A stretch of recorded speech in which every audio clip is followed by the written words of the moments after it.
There are mistakes you make in life that you can walk back from. You say the wrong thing in the wrong moment, you apologize, people move on, and the whole thing fades away in a news cycle or two.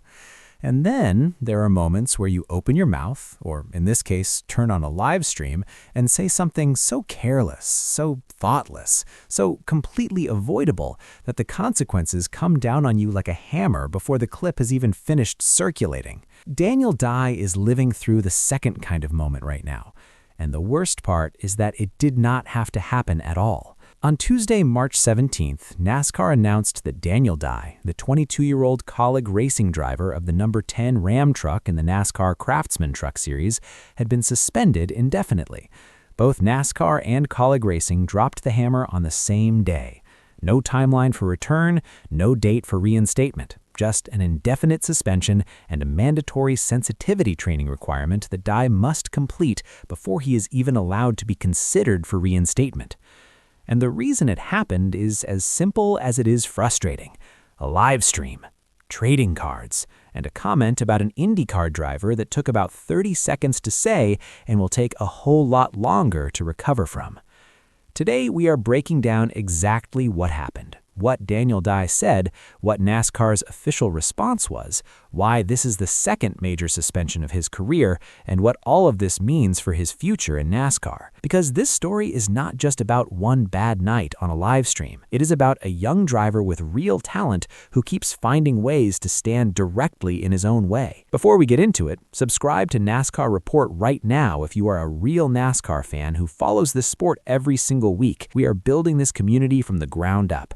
Now, let us go. The incident happened during a Whatnot live stream where Dye was opening trading card packs with friends. During the stream, he began recounting a story about meeting IndyCar driver David Malukas at the Firestone Grand Prix of St. Petersburg in late February, the same weekend where NASCAR partnered its truck series with IndyCar's season opener. During the live stream, Dye spoke about his interaction with Malukas before mocking the IndyCar driver using a high-pitched voice and mannerisms deemed unacceptable by NASCAR officials. The impression leaned into stereotypes, using voice and mannerisms as a punchline tied to sexual orientation. Dye mimicked Malukas's voice and called it his David Malukas gay voice. He then impersonated Malukas, saying things like, "Oh my gosh, yas, we race Indianapolis, love Indianapolis, and Roger Penske, I love Roger, love you Roger," heightening the inflection of his voice in a mocking fashion throughout.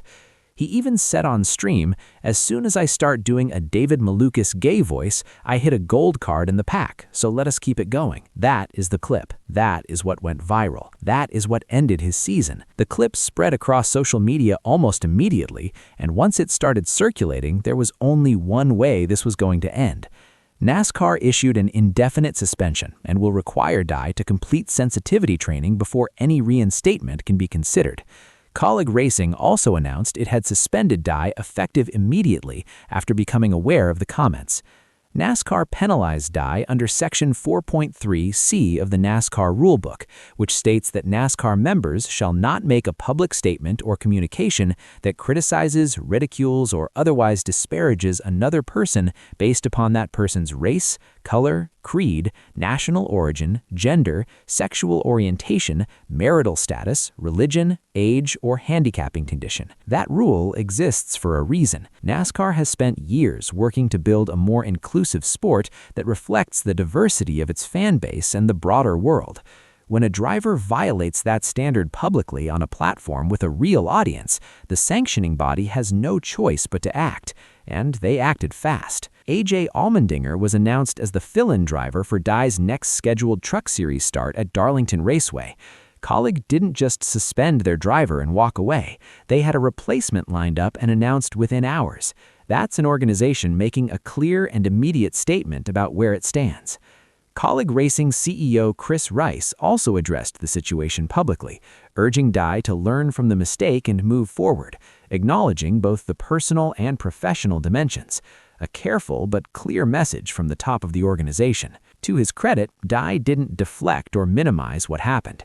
He came out with a public apology and said the right things. In his apology, Dye wrote that he wants to first apologize to David Malukas, that he went on a live stream with friends and made careless comments, that he chose his words poorly and understands why it upset people, that he's sorry to anyone who was offended, and that's not how he wants to represent himself. He also wrote that he has close friends in the LGBTQ+ community who he would never want to feel less of themselves because of what he said. And that's exactly why he should hold himself to a higher standard. He said he knows intention doesn't erase impact, and that he's committed to learning from this, educating himself, listening to those affected, and taking meaningful steps towards respect and inclusivity going forward. Those are not throwaway lines. That apology is detailed, personal, and specific.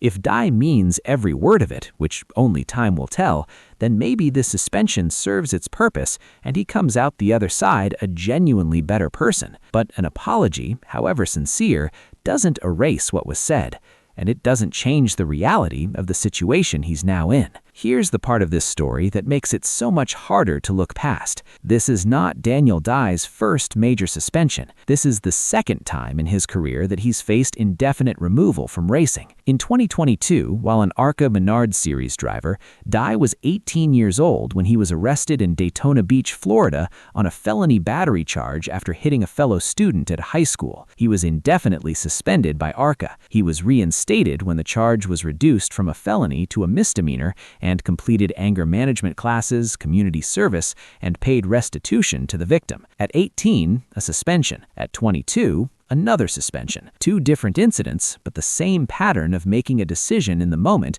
without thinking through the consequences until they're already happening. A lot of fans are drawing comparisons to Kyle Larson. In April 2020, NASCAR suspended Larson indefinitely after he used a racial slur during an iRacing livestream. Larson came back, did the work, and has since become one of the most respected and dominant drivers in the entire sport. That's the path available to Daniel Dye right now. It's not a short path, it's not an easy path, but it's a real one if he's genuinely willing to do the work. Through 3 races of the 2026 season, Dye's best finish was 13th at Atlanta, and he sat 13th in the Truck Series standings, 88 points behind series leader Chandler Smith. A season just beginning to take shape at a prestigious factory-backed organization has now been put completely on hold. David Malukas did not appear to publicly address the incident, and honestly, that silence says something. The man who was mocked didn't feel the need to pile on. He let the situation speak for itself. Here's the bottom line. Daniel Dye has real racing talent. He made the Truck Series playoffs in 2024. He landed a factory-backed Kaulig seat in 2026, a significant opportunity for any young driver in this sport. He had a real future ahead of him, and he threw all of it into serious question in about 30 seconds on a live stream because he didn't stop and think before he spoke. NASCAR moves fast. Opportunities are rare. The window for a young driver to establish himself doesn't stay open forever. Right now, Daniel Dye's window is closed until he completes the work NASCAR has laid out and proves to everyone watching that he actually learned something from this incident. Drop your take in the comments. Do you think NASCAR made the right call with an indefinite suspension? And do you think Daniel Dye deserves a second chance when he completes his sensitivity training? Subscribe to NASCAR Report for this conversation every single week. Like the video, hit that subscribe button, and I'll see you at Darlington.